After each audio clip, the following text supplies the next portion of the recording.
தமிழகமெங்கும் கிளைகள் கொண்ட Annamal institute of hotel management and hospital management படிப்பில் சேர்வதற்கான அட்மிஷன் நடைபெறுகிறது. ஸ்டெர்லைட் ஆலையை திறக்க அனுமதி வழங்கக்கூடாது என முதலமைச்சர் விஜயிடம் வலியுறுத்தியதாக வைகோ தெரிவித்துள்ளார். சென்னை தலைமைச் செயலகத்தில் முதலமைச்சர் விஜயை மதிமுக பொதுச் செயலாளர் வைகோ நேரில் சந்தித்து பேசினார். இதனைத் தொடர்ந்து செய்தியாளர்களுக்கு பேட்டியளித்த அவர், எனது நாடாளுமன்ற உரை வெளியீட்டு விழாவுக்கு வருமாறு முதல்வர் விஜய்க்கு அழைப்பு விடுத்ததாக கூறினார். தொடர்ந்து தாவேகா அரசு அமைந்ததில் இருந்து கமிஷன், கரப்ஷன் என்பதற்கு இடமில்லை என்றார். மேலும் ஸ்டெர்லைட் ஆலையை திறக்க அனுமதி வழங்கக்கூடாது என வலியுறுத்தியதாக அவர் தெரிவித்தார். இப்பொழுது அனில் அகர்வால் எப்படியாவது அந்த ஸ்டெர்லைட்டை வேறொரு வடிவத்தில் கிரீன் காப்பர் என்ற பெயரில் மீண்டும் கொண்டு வந்து நிறுவுவதற்கான முயற்சியில் ஈடுபட்டிருப்பதால் நம்முடைய முதலமைச்சர் அவர்களை ஒருவேளை சந்திக்க முனையலாம். இந்த அரசிடம் அனுமதி வாங்குவதற்கு முயற்சிக்கலாம்.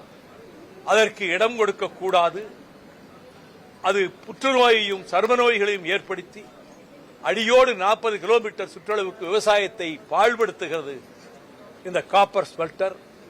அது வேறு வடிவத்தில் தாமிர தொழிற்சாலை என்ற பெயரிலே அங்க வர அனுமதிக்க கூடாது. நீங்கள் இந்த அரசு,